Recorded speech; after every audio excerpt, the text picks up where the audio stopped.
forcément très attendue par les fans, la naissance du bébé de Georges, Maëlle El Ajaoui, et Vanessa, Victoire d'Auxerre, devrait avoir lieu à la mi-mars dans Demain nous appartient.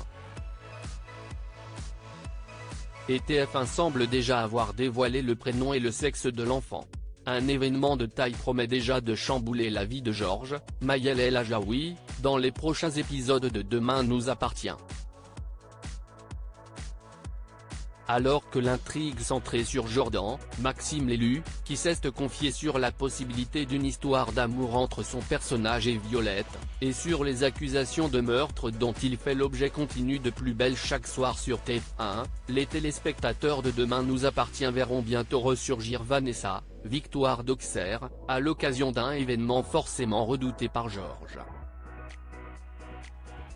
L'accouchement de Vanessa prévu pour la mi-mars sur TF1 responsable de plusieurs meurtres commis en 2022, dont celui de Louise, Alexandra Naoum, l'épouse de Bart, la tueuse en série Vanessa Lehman était tout d'abord réapparue dans le feuilleton de TF1 l'an dernier, lorsqu'elle s'était évadée à l'occasion de son procès afin de retrouver Georges, qu'elle espérait encore pouvoir reconquérir.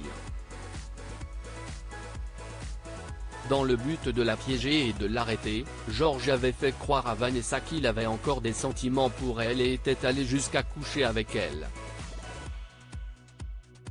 Résultat, la meurtrière, qui avait réussi à prendre la fuite vers le Brésil, était ensuite revenue à 7 en septembre dernier et avait révélé à son ex qu'elle était enceinte de lui. Avant d'être à nouveau arrêtée et envoyée en prison, où elle demeure encore aujourd'hui. Le sujet Vanessa est cependant récemment revenu sur la table pour Georges Caron. En effet Mélodie, Nelly Lawson, sa nouvelle compagne, a découvert qu'il allait devenir papa et qu'il avait omis de lui en parler. Un oubli qui a bien failli mettre un terme à leur histoire naissante, même si, heureusement, Georges a réussi à convaincre Mélodie de lui donner une autre chance. Décidant au passage qu'il n'allait pas s'occuper du bébé une fois que Vanessa aurait accouché. Et si est justement la date fatidique de l'accouchement qui approche dans Demain nous appartient et qui devrait avoir lieu aux alentours du vendredi 15 ou du lundi 18 mars à l'antenne.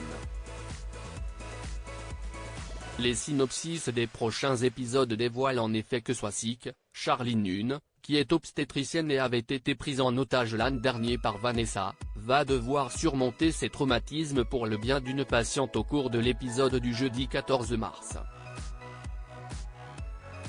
Tandis que Vanessa réclamera à corps et à cri le retour de Georges dès le lendemain. Le prénom du bébé de Georges et Vanessa déjà dévoilé par TF1 ? Étant donné que le résumé de l'épisode du lundi 18 mars révèle que Georges ne peut plus fuir la réalité, tout porte à croire que son enfant naîtra donc au plus tard au cours de cet épisode qui s'annonce comme un bouleversement pour le personnage campé par Maëlle El Ajaoui. Quant à la question de savoir si Vanessa et Georges seront les « heureux » parents d'un petit garçon ou d'une petite fille, les informations mises en ligne par la chaîne sur TF1 Pro semblent donner un gros indice étant donné qu'au casting des épisodes du 18 et du 20 mars figure un certain Pablo Bourretz qui interprète Lucien Caron. Il semblerait donc que Vanessa mette au monde un garçon prénommé Lucien dans les prochains épisodes de Demain nous appartient. Reste à savoir si Georges, qui pourra compter sur le soutien de Mélodie, mais aussi sur celui de Mona, Catherine Benguigui, s'en tiendra à ce qu'il a décidé, ou s'il décidera finalement d'élever son fils. Une chose est sûre, Georges ne sera pas seul dans cette nouvelle épreuve, alors que Mélodie essaiera de trouver sa place auprès de son compagnon, confronté à une nouvelle réalité suite à l'accouchement de Vanessa. Quant à Vanessa, la naissance de son fils marquera-t-elle sa dernière apparition à l'écran avant un long moment ? Ou la tueuse en série continuera-t-elle d'influer sur la vie de son ex, ainsi que sur celle de Lucien, depuis sa cellule ? Réponse prochainement sur TF1.